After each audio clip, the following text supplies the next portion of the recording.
So let's finish this one up here, and then we'll look at the next thing kind of down the line here. So what we're doing, we're hitting a golf ball up at 60 degrees at 31 meters per second. So when you see these, when you've got an object traveling through space, with gravity acting on it, the approach here is to break it up into x's and y's, okay?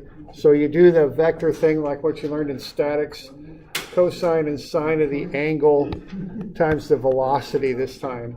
So it's not a force vector, it's a velocity vector. So you get the x and the y components right there. Now you treat those separately, okay, because the x motion is separate from the y. You analyze them separately and then put them back together to get the total motion. That's the idea. So what you would do here would be to first analyze the y direction. You know that it starts at 2 meters above that bottom surface where it lands. So I'd call the bottom surface 0, is what I do. And then I'd call where it starts 2. Okay, so that's 2, it's starting here, so that's the S0 value. The S value where it lands is down here. Okay. So that's what's going on there. And then what we're doing here is we're just doing an equation that will allow us to figure out how much time it's in the air for. Okay, so S equals S0 plus V0t plus 1/2 ACT squared. So we're just looking at the y direction here. So we're using the y velocity there, the y acceleration, which is gravity, and then the distances in the y direction. So you can work through that and run the quadratic equation. You get 2 answers, of course, to the quadratic. We want the positive one, the positive time. So the thing's in the air 5.55 seconds. That's the idea. All right, so we good with that? And then once we know that, we figure out how far it goes in the x direction. And that's how you find how far, the total distance. Okay? So what you do then is just look at the x direction. So what you're looking at there is the final is Sx equals the initial x distance, which we could call 0, plus the x velocity times the time, plus 1/2 times the x acceleration caused by the wind there, times the time squared, and that'll get you 76.8 meters. Okay. Right, there's all that. So we good with that? That's the concept there. Break it up into x's and y's. Analyze them separately. You'd combine those motions together to get the total motion. Okay. All right, now the last little bit here, if you want to find the angle at which it strikes the ground, what you want to do is find the x and y velocities just before it strikes the ground. And to do that for both of them, you use v equals v0 plus at. Now again, it's constant acceleration, so that's why we can use this equation. We don't have any variability, so we don't need to use the calculus. So we put in the initial x velocity plus the negative acceleration times the time and get the final x velocity just before it hits, and do the same thing with the y.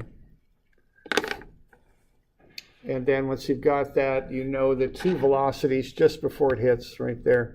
And it's a vector thing again. So you can just do an inverse tangent there of the y over the x. That'll get you the angle, 66.1 degrees, and then take the square root of some of the squares and get the velocity, 30.2.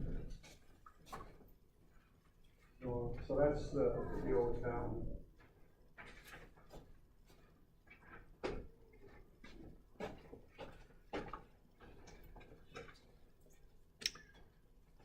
So we got any questions on that stuff? So the overriding concept on that is that you break the vector up into x's and y's and treat each one separately in your analysis.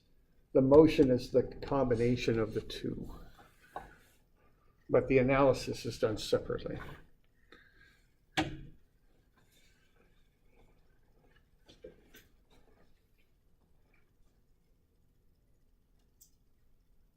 All right.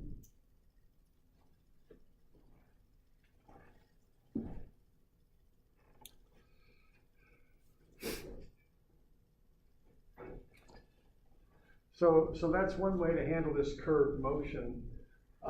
It's using X and Y coordinates, Cartesian coordinates. So what we did there, we did the path to the position stuff yesterday, and the position to path. That was all dependent on having the motions defined in X and Y terms. You know, we had a position vector with X and Y components and that sort of thing, velocity and acceleration vectors. And then we also had paths determined as, written out as y equals f of x. And then we look at trajectory, where we can analyze x and y separately. But the normal way to analyze the typical curve type motion that we get into is quite commonly a little different than this. If you've got rotations going on, which if you're a mechanical kind of engineer, that's very common. If you think of machines, they often involve things that rotate. So we got to be able to handle that. And we want to be able to look at that type of motion directly and kind of figure out the fundamentals of it. And then also we want to have different coordinate systems that we can use to analyze it with, okay? So I think that's the thing that we'll look at next, if we're good here. All right. All right.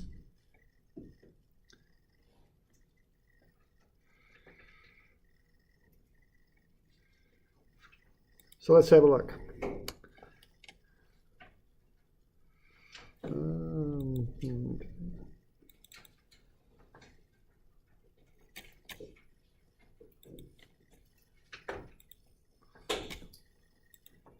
All right, so we're going to look at curvilinear motion with, we'll start with just a basic overview of what I call curvilinear motion, which means motion in a curve, basically, is what it means.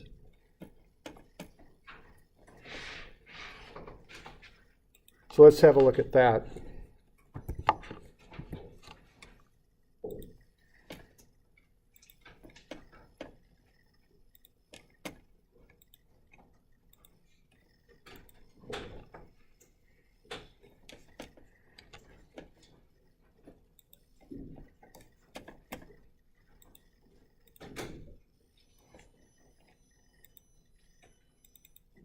So this is the next page in your book. And here's actually a civil engineering kind of version of this that you might run into, where we've got intersections. You know, highway intersections typically have, you know, curves in them, very dramatic curves that people are forced to drive around. So there you're forcing a car to move in a circle, and that's curvilinear motion. That's the idea. So let's look at some of the fundamental aspects of this. And to do that, we'll start with circular motion. You know, that's the most common and most straightforward of the curve type motions. So I think we're on page 180. Yeah, we're on page 180 here. Okay. All right, so what we're going to do here is some of the curved motion. So this is something real simple, like a weight on a string that I could rotate in class, you know. So that's, for those of you online, that's what that picture is. So I'm just doing that, okay? You're getting sleepy. You will study dynamics every night. A little bit every night will lead to success. When I snap my fingers, you'll wake up. I'm not, okay, here we go. All right, so here we go. So we've got, now think of that motion that just occurred as that weight was rotating, all right? So the fundamental things we can define here are right there. We got the radius, that's the length of the string and the weight as it rotates. So the radius would be that, okay? The angle in radians, now importantly, it's got to be in radians. Degrees are kind of a contrivance. There's something that was come up with, I don't know, 4,000 or 5,000 years ago, the idea of 360 degrees in a circle. That's, a radian is a much more fundamental angular unit. So that's the angular unit that we work with in here. It's a more fundamental one that works more cleanly with the equations we want to generate. And then S here is the arc length. All right, now those three things are related because the circumference is 2 pi r. All right, now if we look at the angle here, what that is, we could take the circumference, 2 pi r, and then multiply that by a ratio of the angle in radians to the full circle in radians, which would be theta over 2 pi. And of course, the 2 pi's here will cancel out. And what we get then is that the arc length around the perimeter of the circle is the radius length times the angle in radians. So that's one relationship. Now, what we often want to deal with here, though, is to divide both sides by time. And if we do that, the arc length divided by the time is the velocity. And that's equal to the radius times the angle over time, which is the angular speed, theta dot being the derivative with respect to time. So that's a fundamental relationship, and that's kind of a keeper. We'll use this a lot. So the velocity, the linear speed around a circular curve is the radius times the angular speed. So if we're looking at how quickly someone drives around this little cloverleaf thing here, we could relate the speed on their speedometer, which would be V, what you see on your car in miles per hour. You could relate that to the angular speed, which is kind of like the sweep of a second hand on an analog clock as it moves. Okay? Although the units there would be perhaps a little different. The units we typically use for these things for velocity might be meters per second or feet per second, whereas theta dot is usually in radians per second. Okay? And then r is the radius in whatever length unit we're working with. Okay? So that's an important one. That's on your formula sheet. We use that a fair amount.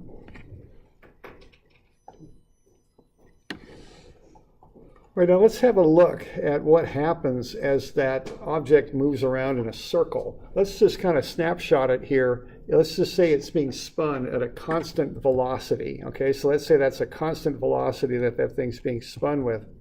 Let's just look at it in 2 locations. So V, the magnitude of V will be the same. We got V0 and V1, but notice those vector hats on there. So we do have a delta V. If we put those 2 V's together, what we get between them is a delta V. Now the magnitudes of the V's are the same, it's just their direction's changing. And if you can imagine, if you kind of took that little angular angle in here and brought it down to 0, and look at where delta V, what it's doing, it's pointing towards the center of the circle is what it's doing. And as we pull this delta angle down smaller and smaller, that'll point closer and closer to the center of the circle. So what that means is when you rotate an object, you accelerate it towards the center of the circle. The way I think about it, if you think about any kind of circular motion, any one that I can ever think of, it requires something to pull it into the center. In this case, it's a string. You know, if you've got a planet rotating about the sun, the gravity of the sun pulls it in. There's always something pulling something in. When it's traveling in a circle. If the car here wants to go around that cloverleaf, you have to have friction to pull it in. If there were no friction, you couldn't go around that curve. It wouldn't happen, okay? So any type of circular motion involves something pulling the object in. Now notice it's not getting closer to the center, but what it's trying to do is go in a straight line in the case of this weight. And the string's saying, you can't go in a straight line. You got to come in. And every little increment there, the weight's trying to go in a straight line, but the string's not allowing it. The string pulls it in. Now that doesn't mean it's getting closer to the center, but what it means is every time it's working its way around, it's getting pulled into that curved path. Okay? So that's what's going on, and that's a real important thing to understand about circular motion. Anytime you got circular motion, you need something pulling the object inwards. It doesn't have to get closer to the center, but it's not being allowed to go in that straight tangential line that it's trying to go in. Okay, that velocity is tangential at any moment, but it's constantly changing direction, being essentially pulled into the center, even though it never gets closer. Okay, y'all okay with that? A little abstract, but kind of an important thing to understand. Okay. So what that is an acceleration. Okay. Because we're changing the velocity and pulling it in is what we're doing. Now, if we want to figure out the magnitude of that acceleration, that change in velocity, we can do some mathematical analysis of some of these geometric relationships to get there. Okay, and what we're going to do here is we're going to realize that's an isosceles triangle because it's constant velocity, and we've got to change an angle in there, and then we got delta V doing that. we've got a similar triangle right there. That's an isosceles triangle. It's got the same delta angle. So what we got here is delta R relates directly to delta V. So what we can do here is say delta V is to V as delta R is to R, and solve that for delta V. And what that is V delta R over R. Okay, and then we can divide both sides by a change in time. So the change in velocity divided by the change in time, what that is an acceleration. All right, and so what we've got then is that acceleration caused by that change in direction of velocity ends up equaling V delta R divided by R delta T. Delta R over delta T is V. So what we end up with then is that acceleration, which we call a normal acceleration, is V squared over R. Okay, so that's the magnitude of that acceleration.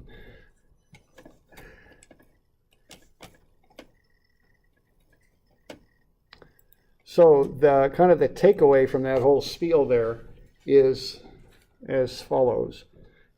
When something moves in a curve, the velocity is tangent to the curve, and V for circular motion anyway equals R theta dot. And whenever something moves in a curve, there is always an acceleration in towards the center of curvature. I think in physics, if you took that, they called it centripetal acceleration or something like that. We call it normal acceleration. And its magnitude is the square of the velocity at any instant divided by the radius. Okay? So those are the two takeaways from what we just went over.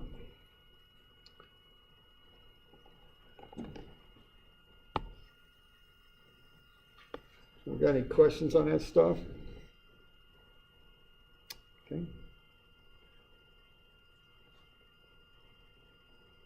So anytime something moves in a curve, it's accelerating. Even if it goes around the curve at constant velocity, it's still accelerating because the direction of the velocity vector changes, and that's a change in velocity in towards the center. All right.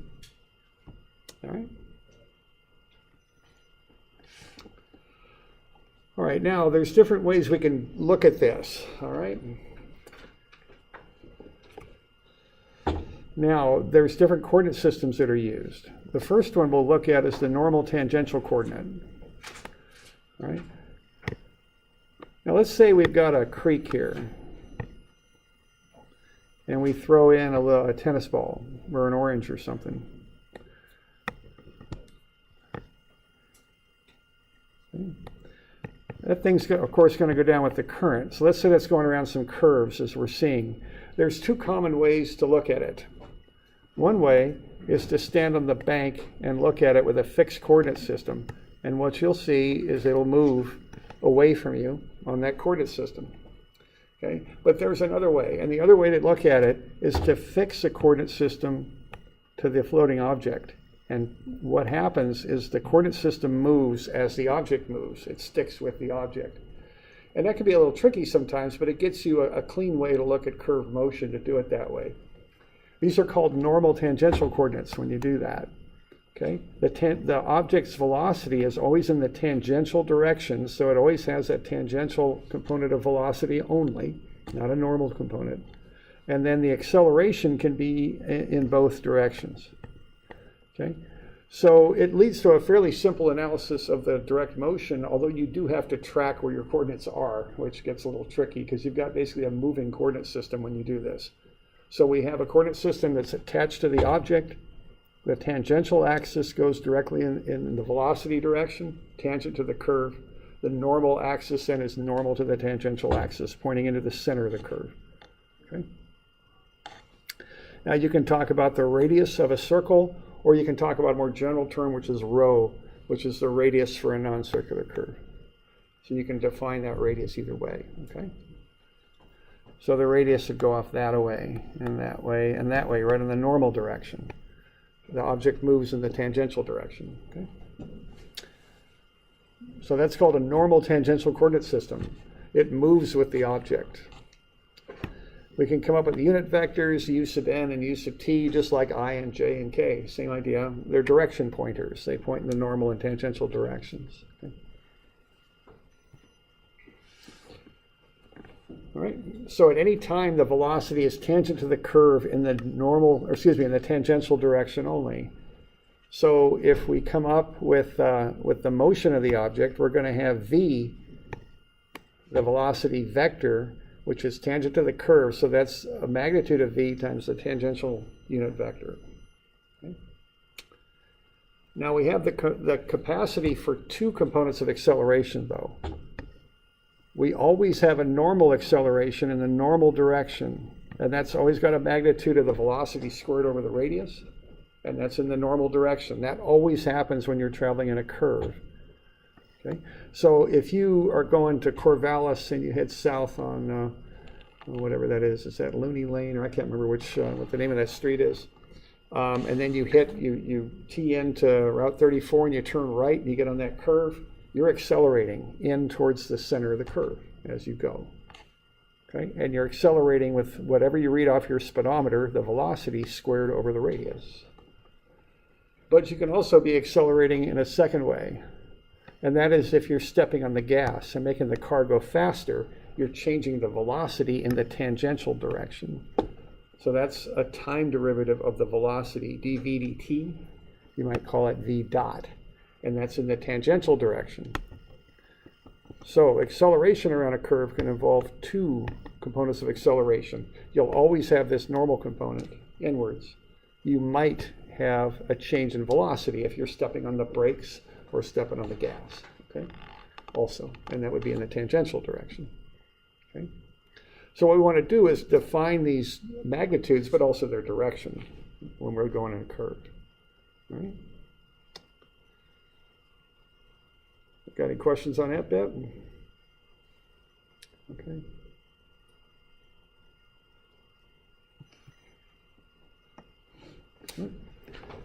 Now, I don't have this in your packet. Maybe you can just put it on the back of a page. Let's say we got a car traveling on that curved road shown. We got a 400-foot radius.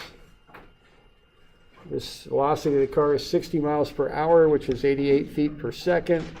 The speed of the car is increasing at 9 feet per second squared. What's the total acceleration of the car right now? And label the directions of those components.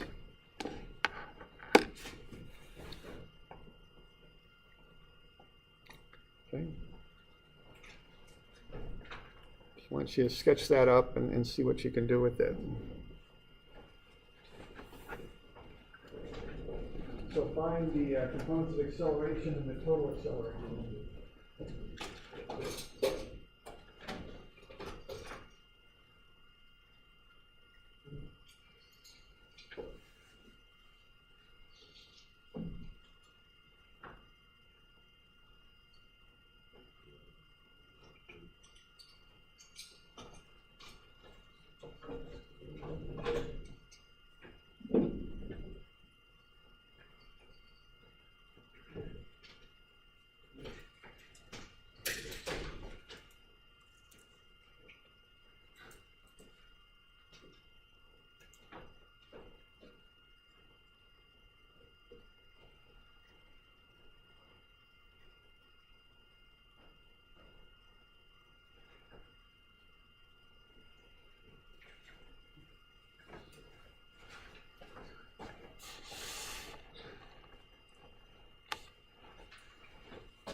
Okay, so figure out what the normal acceleration is at which way that points, and figure out what the tangential acceleration is and which way that points.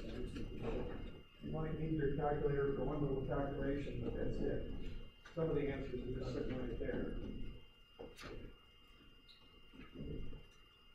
Or one of them is anyway.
with that?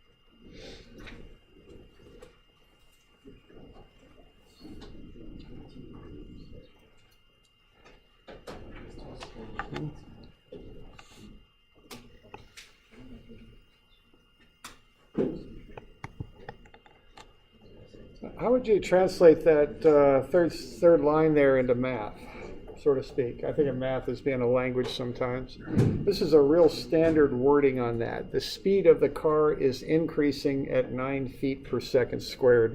What is that? How would I translate that? How would I write that out? Yeah, like an equation. Yeah, what would the symbol be? What would I have on the left side of this equation if I'm just doing it mathematically?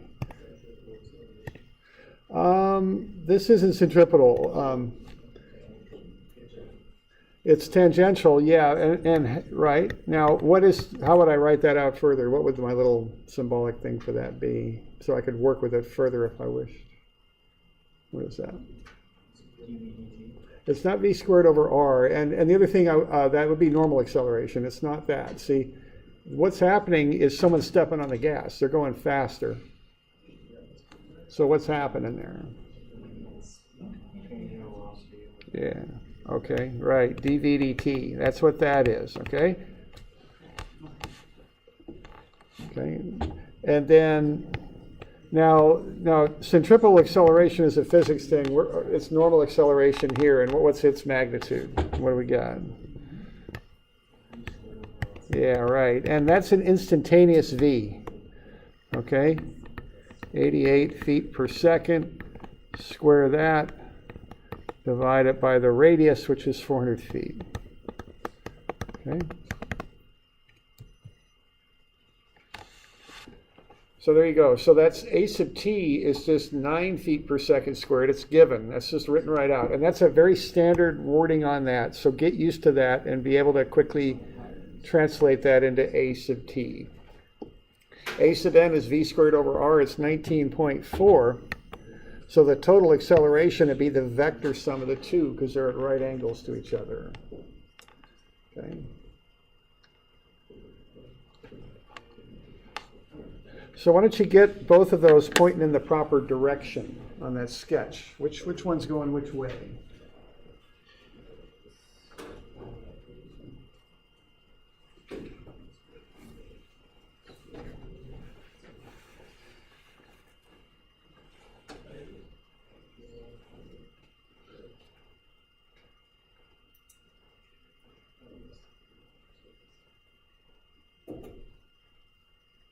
Just get pointing in the proper direction.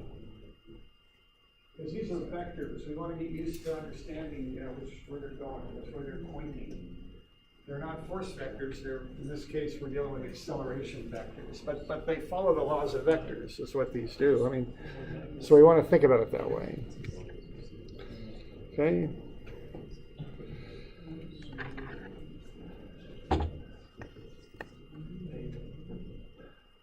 So that's a t. Tangential direction is what that means.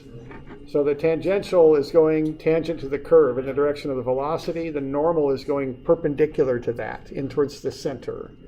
So that's how those two point, and then the vector sum is 21.3, as shown. Okay. So we all doing all right with that?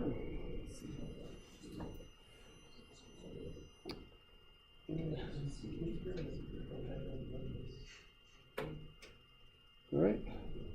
So that's what we got going on with that one. Okay.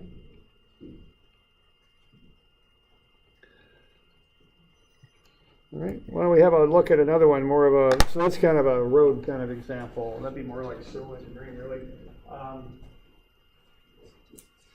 Let's have a look at a more mechanical kind of example on 200. Okay, if we're good with this one. Okay, so we got a shaft that turns, and that collar there moves on a circular track. At t equals 0, the collar has the velocity shown. Okay. The speed of the collar increases at 0.18 t meters per second squared. Find the velocity and acceleration of the collar when t is 3. All right. So that third sentence there, third line, let's translate that into a dynamics expression. What's that going to look like? I want you to get used to that. I want you to identify that statement. It's very, very common in dynamics. Translate it into the appropriate mathematical expression so we can work with it. Okay.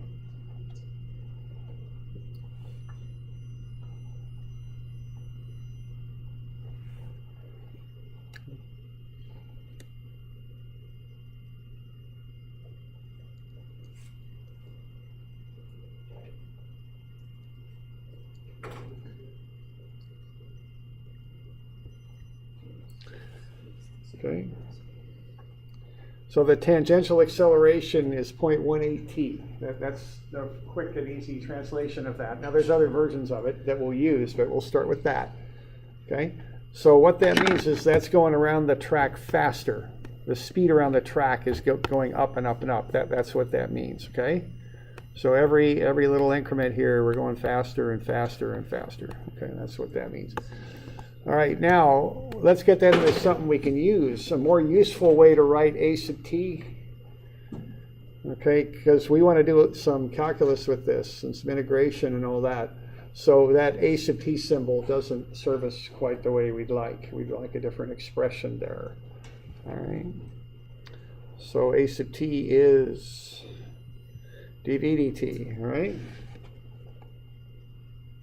So dv dt is 0.18 t. That's the deal, okay? So we start off with a sub t is 0.18 t. Now we go dv dt is 0.18 t. Now we want to find the velocity of the collar. So what's the next step here? What's the next little thing we do that we learned this week? Yeah, we got to get the thing split up. Next, okay, we want to find the velocity. So we split it up. We want to split the differentials up. So dv, the change in velocity, is 0.18 t times the change in time. That's the next thing to do. And what that does is relate these little incremental differentials here.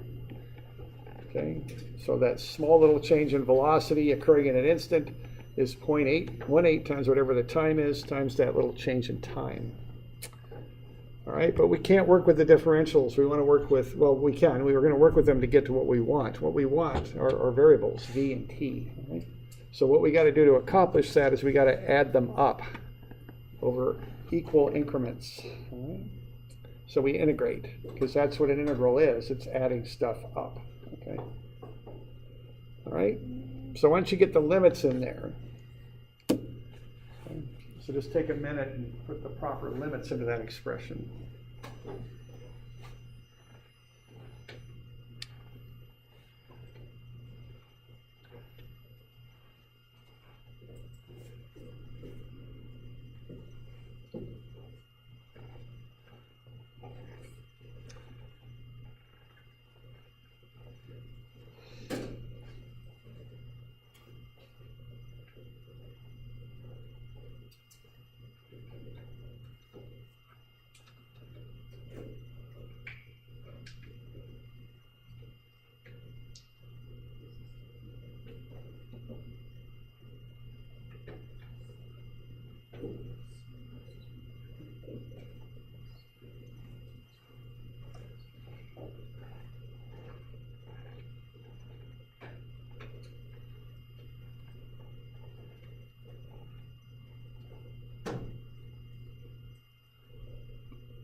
Now, when you're looking for limits, you're looking for, again, there's ways these sentences are written. You know, it's just part of the game of going through school. Where's the sentence that tells us about the limits? Where's that? 1, 2, 3, or 4? Door number 1, door number 2, door number 3, or door number 4? 3? What do you think?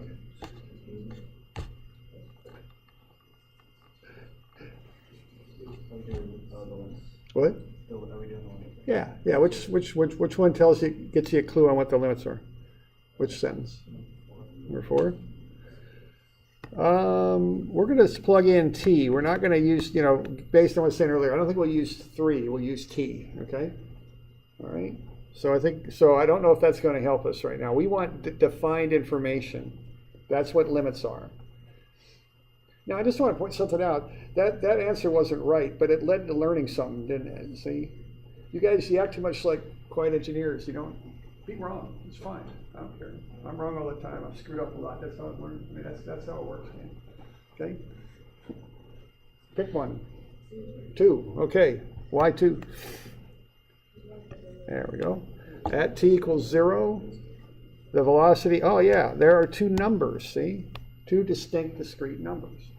Those are limits. That's what you need for limits, or numbers, not variables, but numbers. So when t is 0, the velocity is over here. It's 0.6.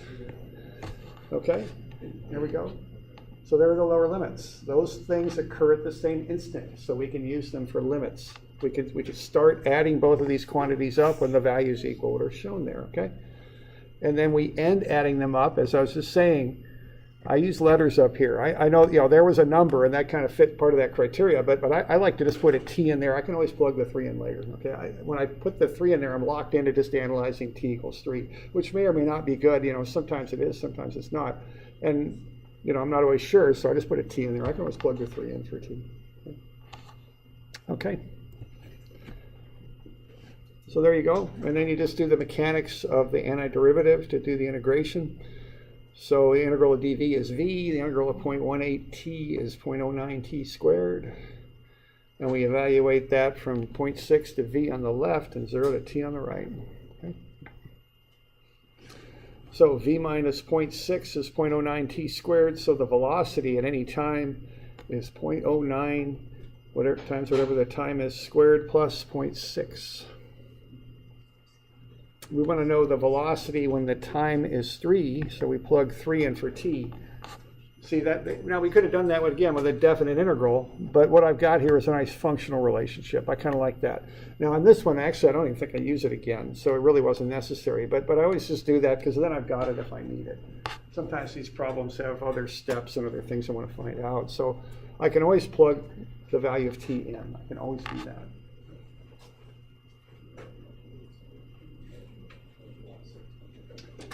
All right.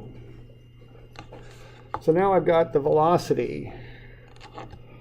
All right. So what I want to do here, I found the velocity when t is 3, but I want to find the acceleration also. Now, the acceleration, it's a vector kind of thing here, right? Acceleration is the normal acceleration plus the tangential acceleration. So why don't we find those values? What's the normal acceleration? And what's the tangential? What are they? Just numerically, what do they end up being? How do we figure that out?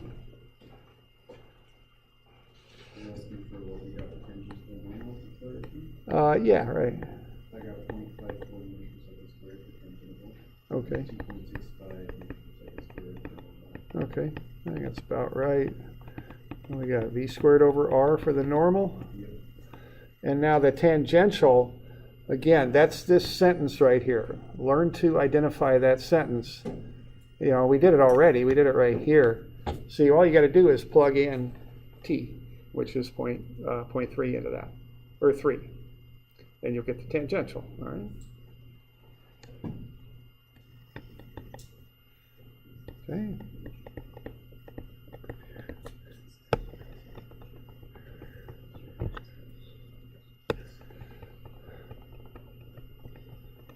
Just won't, oh, that locked up, darn that thing. Okay, let's see. Close the program.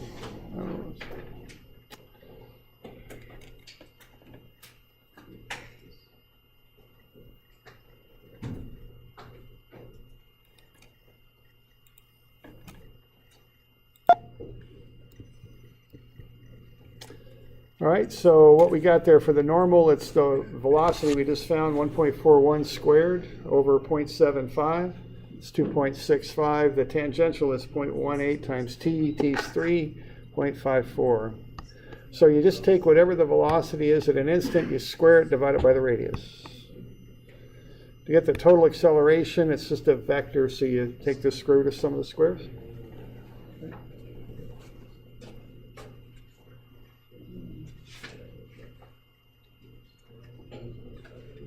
Any questions on that one? Doing all right?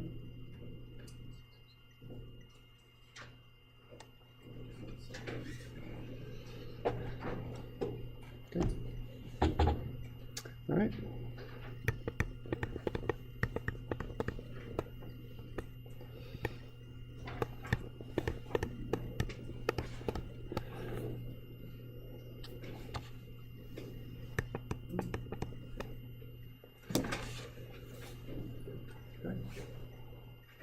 So we got a couple of these maybe to be working on, 141 and 2.